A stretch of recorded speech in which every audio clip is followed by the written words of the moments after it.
du pain sur la planche. Maintenant, nous aimerions porter la discussion à un niveau néo-brunswickois. De ce matin est ma grande collègue, une de mes deux collègues à l'association en pratique, Suzanne Priest.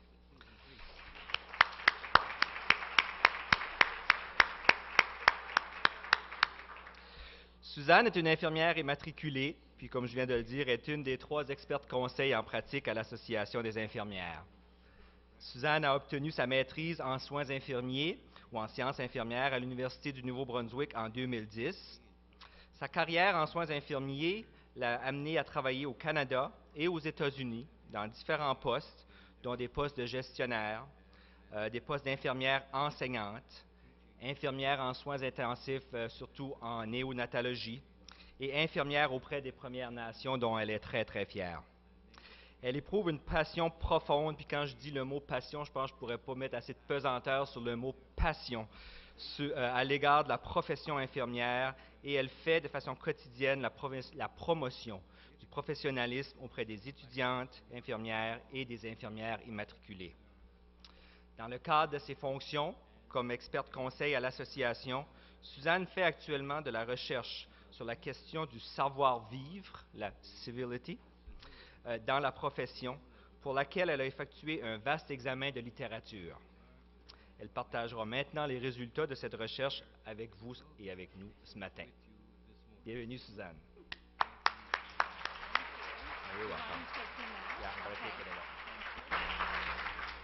Thank you, Virgile. Merci. Merci, Virgile. J'ai quelque chose de différent. Donc, si vous voyez que je regarde l'ordinateur, c'est parce que je dois manuellement l'avancer. Et comme vous verrez, c'est parce que Jennifer, notre personne préposée à la communication, a embelli ma présentation pour vous aujourd'hui. Et je l'en remercie. Je veux commencer parce que je suis très ravi avec le taux de participation aujourd'hui. Je suis très emballé que Roz Moore me rejoigne nous et je veux vous dire merci parce que je crois, comme Roz l'a dit, parfois c'est ce qu'on a besoin de dire merci. Je veux dire merci à ma directrice, Eliette Clément, pour avoir perçu ceci et pour rendre la journée concrète aujourd'hui. Et je veux aussi la directrice générale, Roxanne Tarja, pour avoir appuyé ceci et d'avoir utilisé notre département pour aller de l'avant avec ceci.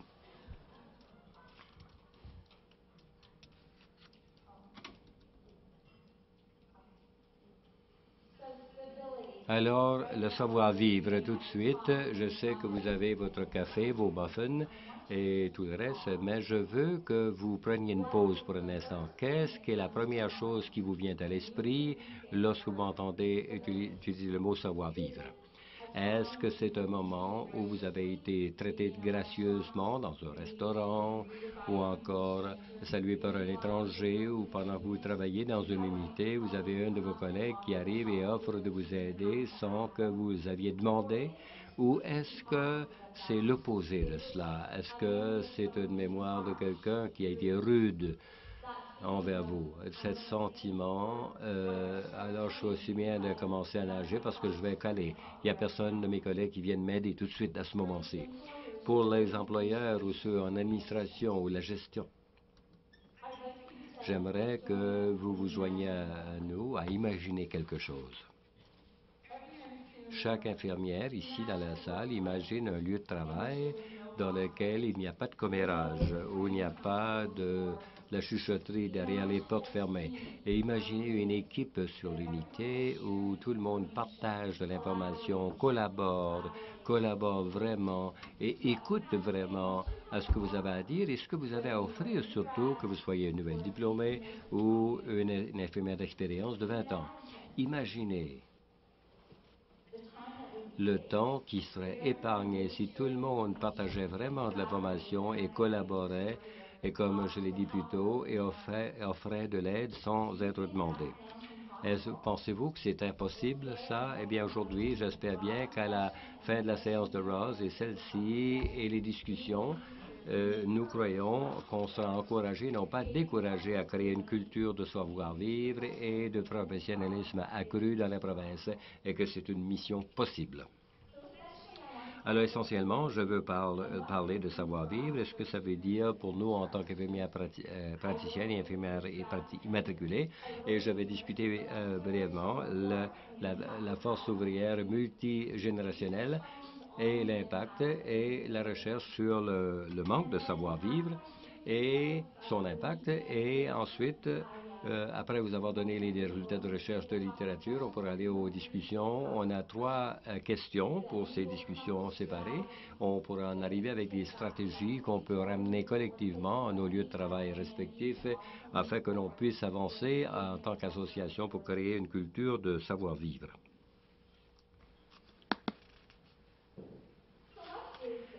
Alors, qu'est-ce que le savoir-vivre? Je pense que je peux dire que le savoir-vivre ne veut pas dire qu'on est toujours enjoué, toujours heureux, toujours être un rayon de lumière, parce que si c'est le cas, il n'y a personne d'entre nous qui serait vraiment avoir le savoir-vivre. Alors, on a toujours des temps stressants. Et je pense que c'est simplement la réalité. Mais qu'est-ce qu'est le savoir-vivre? Une des choses qu'on retrouve de façon répétée, c'est pas une conscientisation d'être poli. J'ai commencé à dire autour du bureau et à mes parents et à mon mari, vous savez, je pense que le savoir-vivre, d'une façon, c'est du gros bon sens, qui n'est plus du gros bon sens aujourd'hui. Alors, le savoir-vivre ne dépend pas d'aimer tout le monde. Nous sommes un monde plein de milliards de gens et on ne va pas aimer tout le monde. Mais on peut travailler avec tout le monde. Donc, le savoir-vivre, c'est de penser avant de parler. Si vous savez, ma langue est probablement mon pire ennemi parce que j'aime parler. Et alors, simplement pour partager quelque chose à vous, que je ne suis pas l'ange qui a à maîtriser le savoir-vivre, non. À un moment donné, j'avais 2 petits notes, un sur mon ordinateur, l'autre sur le récepteur de mon téléphone, et je veux partager ce qu'ils étaient. Une, c'est une réponse douce détourne la fureur, mais une parole dure suscite la colère. Et le deuxième, c'est l'autre sur mon récepteur. Un imbécile exprime tous ses sentiments, mais un homme sage se retient. Alors, ceci est une autre chose importante dans la littérature qui est répétée à maintes reprises, d'avoir du savoir-vivre. Ça ne veut pas dire que c'est être d'accord, être dans des désaccords. La sécurité du patient n'est pas compromise et vous pouvez atteindre l'objectif, peu importe l'ambiance de pratique, vous pouvez simplement être d'accord à être en désaccord. Et le savoir-vivre, ça inclut la langue parlée, mais aussi ce qui est écrit, les courriels, les textes et le langage corporel. Et un sourire, ou encore de se rouler les yeux, ou encore le langage corporel est impératif lorsqu'il s'agit d'avoir un savoir-vivre ou non. Alors, à main levée, pour un petit peu d'engagement, combien ici on a dit que la règle d'or en seulement, votre mère, un enseignant, tout le concept, faites aux autres ce que vous voulez qu'ils vous fassent à vous. Alors, avant de lire au sujet de l'impact des générations multiples, alors j'ai besoin de me joindre aux autres. Je voudrais traiter les autres comme je voudrais être traité. Et ensuite, j'ai lu un article par une infirmière immatriculée au sujet de la règle de Titane. Avez-vous entendu parler de la règle de Titane? La règle de Titane, c'est de faire aux autres en gardant leurs préférences en tête, ou en d'autres mots, traiter les autres de la façon que eux voudraient être traités. Et ce concept vient de l'impact de la force ouvrière multigénérationnelle. Et c'est là-dessus que je veux me pencher pour quelques minutes. Alors, attachez vos ceintures, ça va être un petit peu drôle. Vous allez vous identifier à cela. Et dans ces générations, c'est correct. Souvenez-vous que nous sommes tous des bonnes personnes.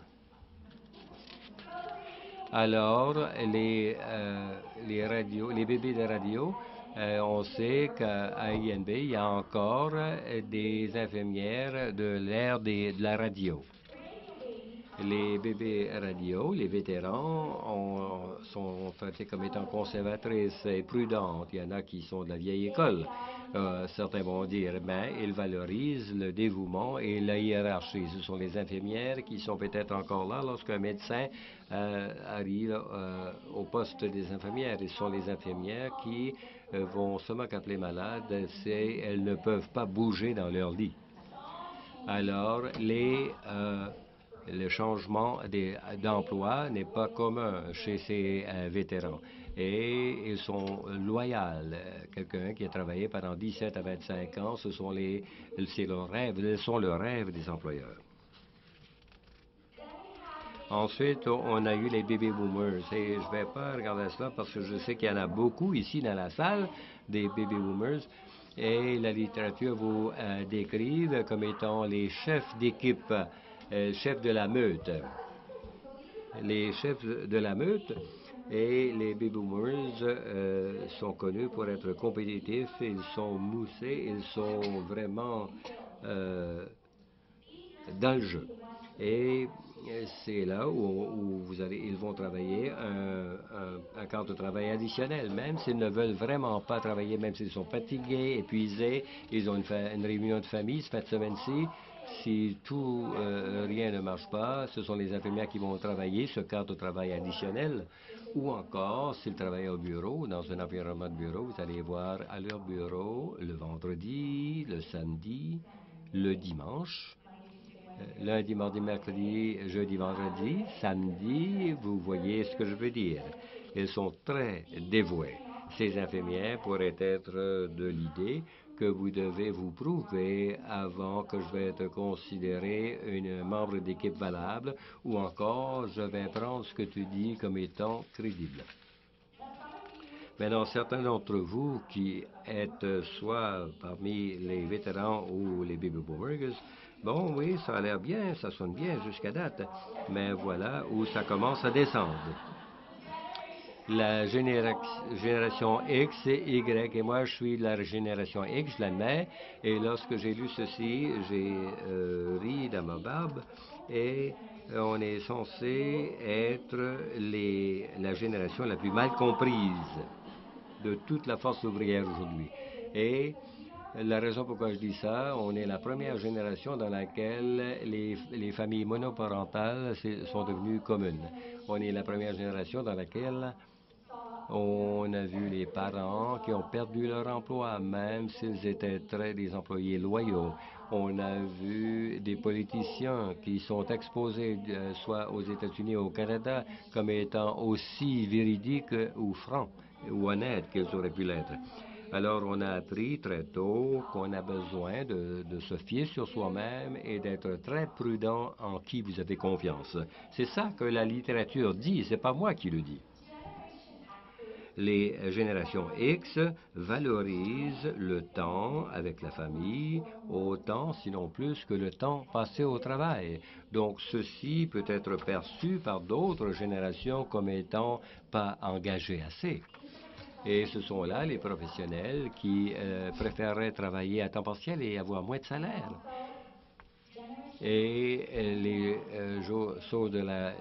ceux de la génération X et Y, vous calculez les changements de travail, non pas comme manque de loyauté, mais stratégique à avancer nos propres carrières personnelles. Et ça aussi peut être perçu comme étant une mauvaise chose. Alors, si vous êtes de la génération où vous avez travaillé et vous étiez loyaux, et alors, vous avez des collègues, tout d'un coup, qui sont perçus comme étant des gens qui cherchent un emploi tout le temps. Vous pouvez voir où il y a une question de respect ou un manque de respect. Passons à la génération Y. La génération Y voit les autorités plutôt comme étant un collègue, comme étant un patron. Alors, n'oubliez pas, les bébés radio commençaient à pratiquer quand les infirmières se levaient debout, quand un médecin arrivait dans la salle. Les membres de la génération Y nomme le médecin, bonjour Allen, plutôt Dr. Allen, ne disait même pas le nom docteur un tel. Alors, ça a été la norme pour les membres de la génération Y. Les membres de cette génération font preuve d'ambition, mais se préoccupent davantage de leur progrès dans leur carrière que de faire preuve de loyauté envers un employeur. C'est très important. Les membres de la génération Y, parce qu'ils ont grandi, et vous allez comprendre, les parents leur ont fait comprendre, tu peux être tout ce que tu veux, tu peux faire tout ce que tu veux faire. Donc, ces membres de la génération Y n'attendent pas le temps ou leur tour pour avancer ou progresser. S'ils ont l'éducation et les compétences voulues, ben, eux aussi, ils sont tout à fait aptes à combler un poste que quelqu'un qui a 15 ou 20 années d'expérience. Cette génération s'attend aussi à ce qu'elle puisse participer aux prises de décision, et ce, depuis le premier jour. Pas besoin de faire mes preuves. Si j'ai ce savoir et si j'ai ces capacités, eh bien, automatiquement, je suis un membre très valorisé de l'équipe. Et aujourd'hui, ce sont ceux qui travaillent avec nous. Mais avec le départ des bébés radio, nous allons accueillir les millénaires. Et même si je n'ai pas une diapo pour ces bébés du millénaire, ces bébés ont subi les effets. Bon, ils sont actuellement dans les universités et dans les écoles publiques. Alors, ces personnes-là vont bientôt finir leurs études, et ils sont profondément touchés par le septembre le 11, et ils ont vu beaucoup d'injustices sociales dont on a parlé dans les journaux et à la télévision. Donc, c'est un groupe très spirituel, et je ne veux pas nécessairement dire religieux, mais cette génération s'intéresse à changer. Ce sont les écolos, ils font des efforts. Je pense à la fille de Shona qui va au Mexique pour bâtir des maisons pour d'autres.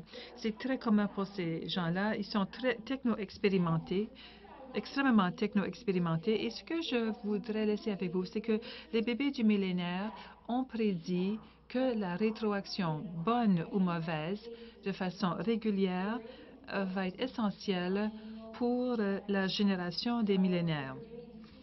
Alors, si vous leur donnez de la rétroaction, s'ils ont fait un bon travail, ou peut-être qu'il faut procéder de cette façon, ne pas attendre jusqu'à l'évaluation annuelle ou l'évaluation du rendement annuel, mais de donner cette rétroaction de façon régulière et essentielle pour cette génération.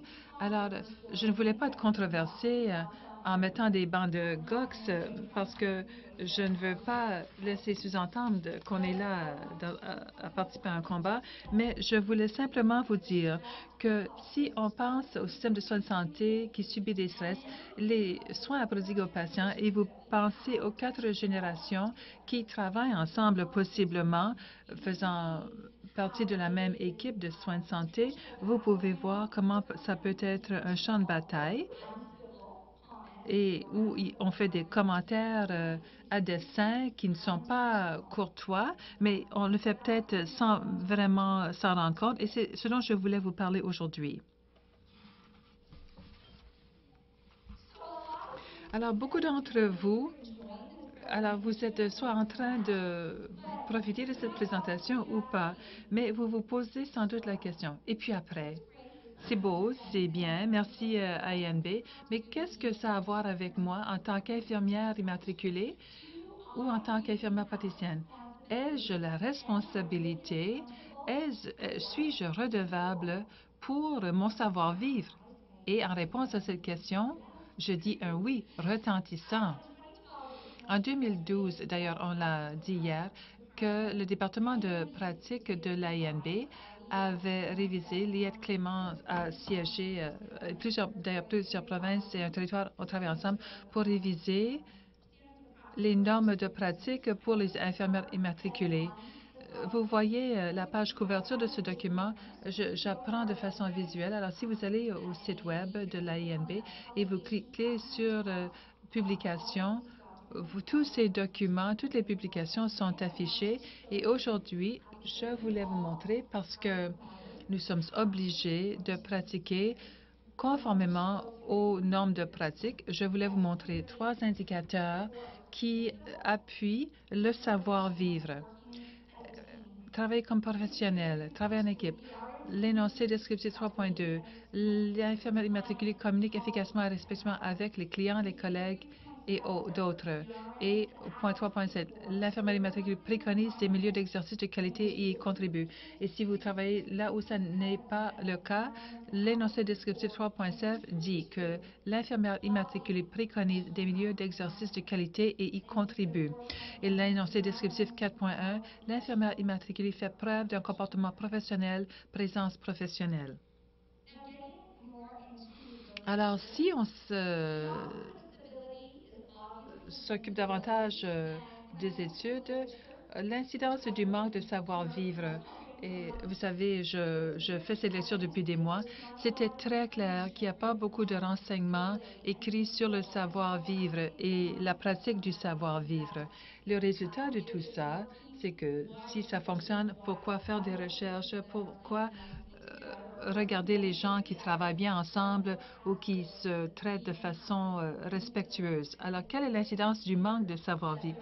D'ailleurs, c'est très clair qu'il y a 4 grands thèmes découlant des études pour ce qui est des incidences du manque de savoir-vivre. Il y a des impacts pour notre santé, les résultats des clients, l'environnement de travail, les préoccupations de l'employeur. Pourquoi l'employeur devrait s'intéresser à tout ça? Alors, ce que nous avons vu à répétition, qui était très évident, c'est que le manque de savoir-vivre a un impact non seulement sur le bien-être physique, mais psychologique. Manque de savoir-vivre a un impact négatif. Il y a beaucoup de conséquences sur le retrait psychologique. Et je vais vous donner certains chiffres qui viennent des États-Unis. Je regrette, mais la recherche publiée sur l'impact de manque de savoir-vivre dans le système de soins de santé est limitée ou est presque rare, sinon non existant au Canada. Et c'est la raison pour laquelle je vais invoquer les chiffres américains. Une étude des États-Unis rapporte, et j'ai trouvé ça tellement renversant, que jusqu'à 60% de toutes les absences chez les employés en soins de santé étaient causées par le stress.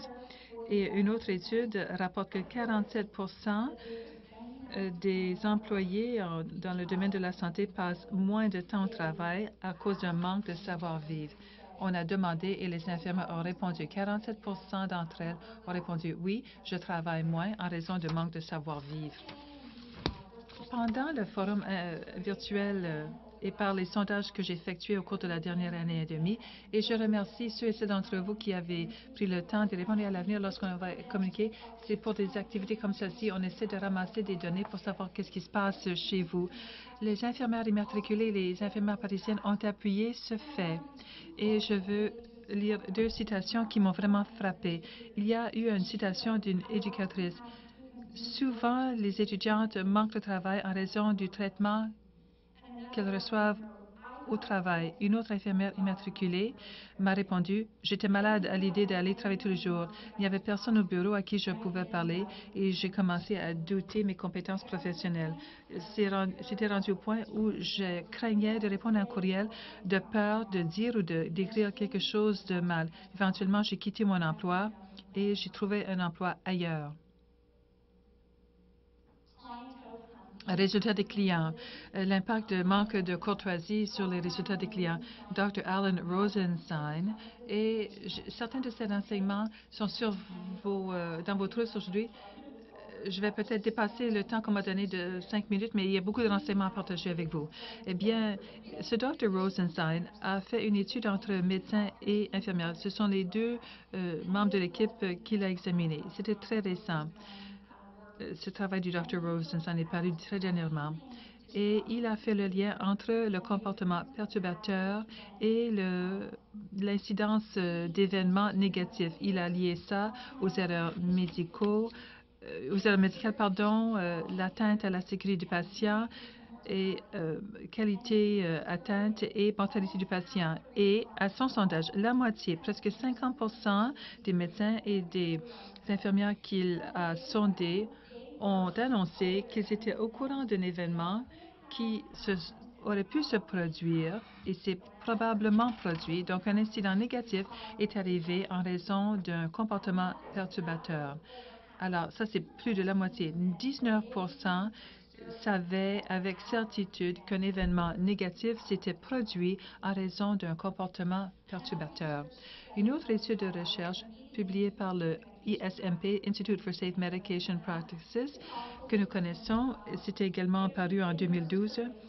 Chez les infirmières, 7% des participants ont eu un problème d'erreur de médicaments qui était causé par un manque de savoir-faire, un comportement perturbateur, et 49% qui ont participé à ce sondage ont rapporté que les expériences passées avec l'intimidation, bon, manque de savoir-faire, intimidation chez vos collègues, 49% ont avoué que l'intimidation de la part d'un collègue de travail, un médecin, une infirmière, un surveillant, avait changé la façon dont ils avaient posé des questions, demandé des précisions au sujet d'une ordonnance médicale, demande de compréhension pour savoir ce qui se passait chez un patient ou demander une précision quant à une ordonnance, le sentiment d'être intimidé. 40% de nous avons avoué aux États-Unis, nos collègues des États-Unis ont avoué que oui, en réalité,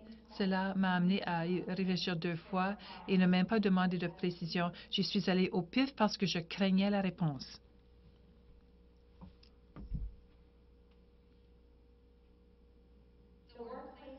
Environnement de travail.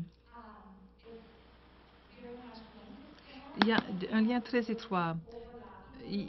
Ça vous paraît peut-être être un chevauchement, mais l'environnement de travail aux États-Unis aussi, on a fait de la recherche pour démontrer que l'intimidation est claire dans une situation où il y a des communications manquant de courtoisie ou impolies. Et aussi, on a fait beaucoup de recherches pour démontrer qu'il y a un retrait psychologique dont je vous ai déjà parlé, des problèmes de confiance, un sentiment d'être intimidé. Et voici une autre chose, que les membres de l'équipe avaient des renseignements clés, mais qui les gardaient pour eux, ne partageaient pas ces renseignements avec les autres membres de l'équipe. Aujourd'hui, je voulais vous parler un peu d'un don de 2 livres. Si vous venez nous visiter à notre kiosque, vous pouvez remplir un bulletin pour lequel nous allons faire un tirage après la discussion à vos tables. La raison pourquoi nous allons faire ce tirage, c'est que 2 infirmières ont rédigé ce livre qui a été publié l'an passé. Ça s'appelle « The Real Healthcare Reform ». Accueillir le savoir-vivre peut éviter le burn-out. Je regrette, mais ce livre est publié uniquement en anglais et je pense que c'est parce que c'est des États-Unis. Mais ces 2 II réussissent très bien à parler de beaucoup de choses, pas seulement de statistiques et de dire ce qu'on peut faire en tant qu'unité ou comme établissement, mais il y a des questionnaires pour le lecteur ou la lectrice pour vous amener à penser à certaines choses. On parle de qu'est-ce qui fait une bonne équipe, un bon joueur d'équipe. Alors, on offre des chiffres dans ce livre, mais en même temps, ces 2 auteurs vous parlent sur un ton personnel. Et pendant l'heure du repas, vous allez voir des images à l'écran. J'ai pris des renseignements sur vos dessous de table et dessous d'assiette et ça vient de ces livres. Alors, je vous encourage à nous visiter aujourd'hui. Mais rapidement, c'est presque terminé. J'ai quelques petits détails de ce livre. Une personne sur 20 a eu un conflit avec un collègue au travail. C'est ce qu'on rapporte ici. Jusqu'à 60% des absences du travail de chez nous, les infirmiers immatriculés avouent que nos absences ont été causées par le stress au travail. Encore une fois, un chiffre très élevé. 12% des infirmières lors d'une étude, 12% avouent qu'elles ont quitté leur emploi à cause d'un manque d'un savoir-vivre, un environnement toxique. Mais d'autre part, ce livre vous permet d'avoir des interventions qui visent le savoir-vivre et ce sont des études de recherche qui ont démontré qu'aux États-Unis, lorsqu'un employeur ou une unité s'attaque de façon civile, le manque de savoir-vivre, ils ont cessé de cacher ça et de fermer les yeux parce que personne ne voulait causer des problèmes. La recherche a démontré que les interventions pour assurer le savoir-vivre dans les sondages avant et après, on démontre que les employeurs ont eu un taux de satisfaction en emploi plus élevé, qu'il y avait moins de stress au travail. Alors même si on travaille très fort dans une unité, le personnel a fait une évaluation de leur niveau de stress, le stress physique, comme étant inférieur. Et ça, j'ai trouvé ça très intéressant. Alors aujourd'hui, jeudi, et j'aurais voulu que le ministre de la Santé soit là, moi je dis ça en blaguant, mais si nous savions que le manque de savoir-vivre et un environnement toxique pourrait entraîner un taux d'absentéisme plus élevé, amène les gens à quitter leur emploi et penser un peu aux conséquences sur nos clients et les résultats chez nos patients, qu'il y a eu des événements négatifs et nous savons que ça augmente les coûts parce que si on couvre les absences et on oriente de nouveaux employés à l'unité en raison du grand roulement, alors pourquoi est-ce que ça ne devrait pas inquiéter un employeur et pourquoi est-ce que ça ne devrait pas inquiéter les décideurs dans les soins de santé?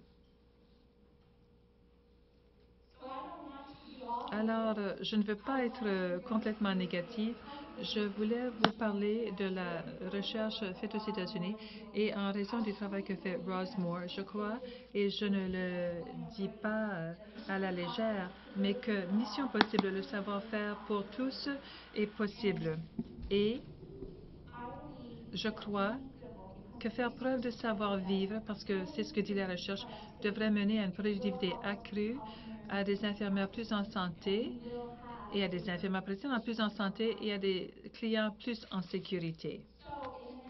Alors, lors de la prochaine séance, au département de la pratique, nous avons préparé 3 questions et on va vous demander d'écrire, de discuter et de partager et vous aurez d'autres détails là-dessus. Mais les stratégies pour créer une culture du savoir-vivre et la raison pour laquelle ça devrait nous intéresser, pas seulement parce que vous êtes une obligation en raison de vos normes, mais parce que les bons rapports sont les pierres angulaires de bonne équipe de travail et les rapports sont la pierre angulaire de liens infirmière-client thérapeutique.